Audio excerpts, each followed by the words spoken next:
بالا علاقوں میں شدید برفباری، رابطہ سڑکیں بند۔ مری میں کئی انچ تک برفباری ریکارڈ۔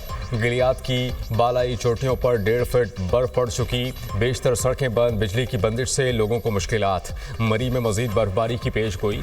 حکام کی شہریوں کو غیر ضروری سفر سے گریز اور برفباری کے دوران گاڑیوں پر سنو چین کے استعمال کی ہدایت۔ نتیا گلی، ایوبیا، ٹھنڈیانی میں بھی برفباری سے موسم شدید سرد۔ ایبٹ آباد میں برفباری کے باعث رابطہ سڑکیں بند۔ پھسلن اور برف جمع ہونے سے آمد و رفت متاثر۔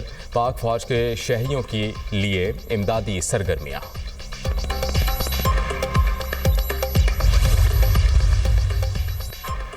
آزاد کشمیر کے بلائی علاقوں میں بھی برف باری سے سفید چادر بچھ گئی۔ وادی لیپا، بلائی نیلم، پیر چناسی اور دیگر پہاڑی علاقوں میں برف باری، رابطہ سڑکیں بند۔ کھیل میں 3 فٹ، حامد گریس ویلی میں 4 فٹ تک برف باری ریکارڈ۔ بجلی کی لائنیں اور پول گرنے سے مواصلاتی نظام متاثر۔ برف باری کے باعث ضلع نیلم میں تعلیمی اداروں میں 2 روز کی تعطیلات۔ دیاور کے بلائی علاقوں میں وقفے سے بارش اور برف باری۔